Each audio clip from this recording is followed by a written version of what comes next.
Welcome to this explainer. Today, we're diving into the incredibly wild multi-millennial evolution of one of the most circulated currencies on the planet, the Indian rupee. It's this epic story of ancient empires, colonial takeovers, a modern push for national identity, and, well, one of the most dramatic financial experiments in modern history. Let's get right into it. We actually need to start with a massive shock to the system. I want you to imagine waking up tomorrow and finding out that the cash sitting right there in your wallet is virtually useless. Just poof, gone. Well, in November 2016, that actually happened. A staggering 85% of India's physical cash value was invalidated literally overnight. So what exactly happens when a country cancels 85% of its cash overnight? To truly understand the stakes of this dramatic event and why it sent absolute shockwaves through the lives of over 1 billion people, we have to rewind. Over 2,000 years, actually. We need to look at how this currency gained such deep-rooted, incredible economic power in the first place. Here is our roadmap for today. 1. The birth of the rupee. 2. The colonial standardization. 3. A new independent identity. 4. The rupee gets a symbol. 5. The 2016 demonetization shock. And 6. The rupee's global reach. Moving to Section 1, the birth of the rupee, covering its ancient roots and silver coins. Let's anchor ourselves in the linguistic origins, right? Because the name itself holds the key. Rupiah is a Sanskrit word that translates to wrought or stamped silver. And that etymology perfectly describes the 6th century BC Karshapanas. These were literally among the world's very first silver punch-marked coins. Ancient Indian states like Saurashtra and Panchala were global pioneers in minting standardized money. They would take these irregular little silver pieces and stamp them with symbols, things like sitting goddesses or bowls. Tracking this history, we hit a pretty crucial turning point in 1542. The 16th century ruler Sher Shah Suri created the standard rupiah. This was a silver coin weighing exactly 11.3 grams. And by standardizing that currency and coupling it with vast new road networks, he completely supercharged regional trade. It was a total game changer. In fact, this system was so incredibly robust that when the British East India Company showed up, they eventually just adopted it. In 1835, they standardized it for themselves, but of course, they started placing British monarchs right on this ancient Indian coin. That brings us to Section 2, the colonial standardization, an empire's currency. Now, under British rule, the old imperial fraction system was, well, it was ridiculously complex. Just listen to this. A single rupee was divided into 16 annas, which were then divided into 64 paise, which were further split into 192 pies. I mean, can you imagine trying to calculate your daily groceries using that math? No way. Thankfully, after independence, the currency was finally simplified into the modern, elegant decimal system we know today, just 1 rupee equaling 100 pice. Next up is Section 3, a new independent identity, designing for a free nation. There is incredibly thoughtful design behind these early republic coins. When they finally rolled out that new decimal system in 1957, they made a point to prioritize accessibility. They used completely unique shapes for different coin values. We're talking round, square, wavy-edged, and they did this specifically to help visually impaired citizens easily identify their money just by touch alone. Honestly, it's a fantastic example of inclusive design from way back in the day. And that focus on national storytelling definitely continues to this day.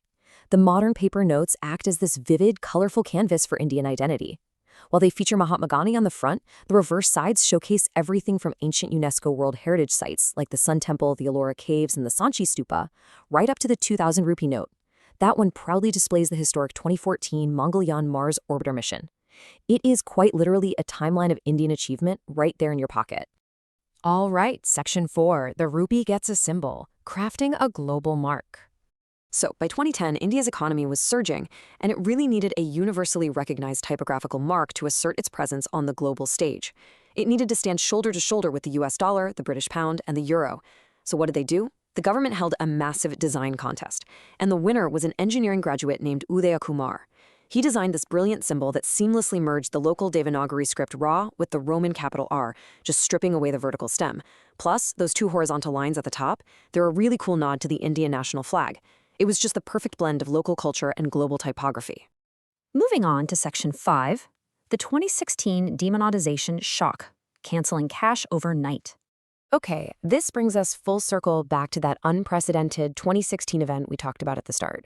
The government stated targets for this massive disruption were to tackle counterfeiting, stop terror funding, and really drag a massive shadow economy out into the light. This informal, untaxed sector was estimated at an astonishing 30 trillion rupees. To put that in perspective, that was nearly 20% of the nation's entire GDP at the time.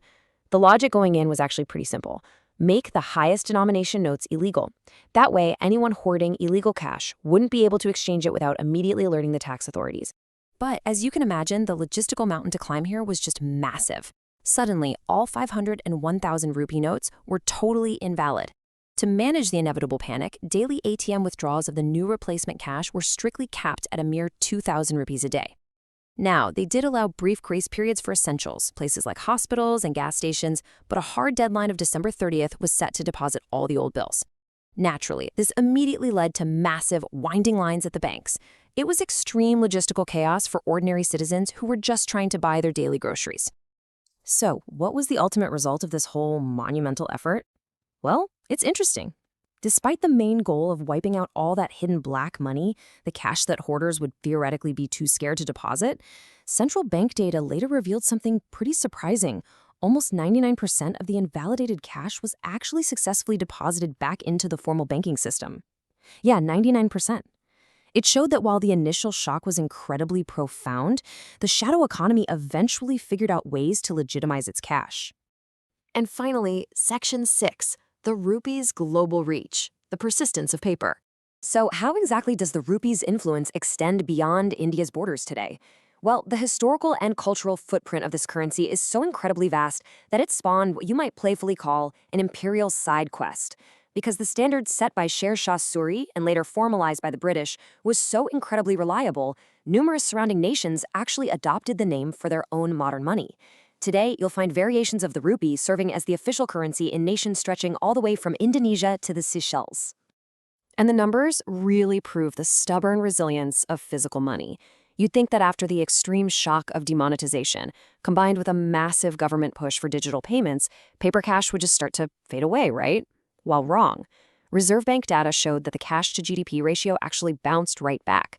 It went from a low of 8.8% right after demonetization in March 2017 all the way up to 11.4% by March 2019. This reliance on physical paper cash isn't just surviving, it continues to deeply root itself in the whole economy. So as we watch the ongoing, rapid evolution of money in our modern world, I want to leave you with this provocative thought to ponder. Given its multi-millennial history, its heavy emotional weight, and its sheer physical resilience, even in the face of sudden government bans, will digital currencies ever truly replace the deep-rooted cultural power of physical cash? It's something to think about next time you pay for your coffee. Thanks so much for joining me on this explainer, and keep questioning the everyday things sitting right there in your wallet.